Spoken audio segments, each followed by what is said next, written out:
Football, a game where hope can be lost in an instant. But miracles?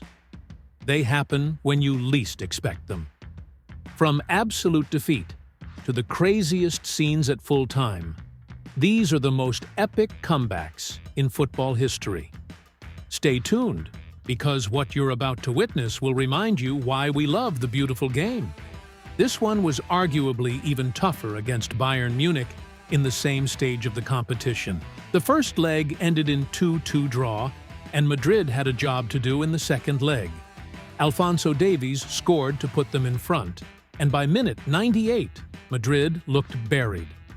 They were literally hanging on to the game by seconds, but once again, they never need much time. It's almost as if no one ever sees them coming, because I'm still finding it hard to believe this happened. Joselu scored a brace to send Madrid to the final and knocked Bayern out. Germany versus Sweden in World Cup qualification, and at home in Berlin, Germany was expected to win, but I don't think anyone had them easily beating a Sweden side. With Zlatan Ibrahimovic 4-0 up against their opponents in the second half. Miroslav Klose had scored a brace alongside goals from Ozil and Per Mertesacker to make it 4, and the game should have been over.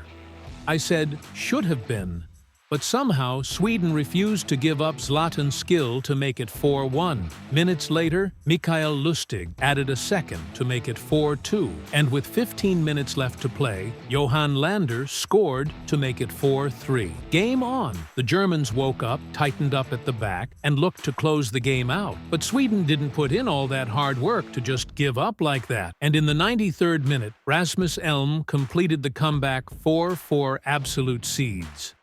When Reading faced Arsenal at home in the League Cup in 2011, it should have been a normal game, but instead, it turned out to possibly be the game of the decade. Arsenal were expected to win, but with 35 minutes gone, they were down 4-0. Theo Walcott scored before the break to reduce the goal margin to 3, and in the second half, he added a second, with Olivier Giroud and Laurent Koscielny scoring to make it 4-4. What a game! But they still weren't done. Max scored to put Arsenal in front 5-4, and Reading leveled again to make it 5-5. It was raining goals that night, but Arsenal at that point knew they needed to seal the game, so they scored 2 more to make it 7-5 and end it.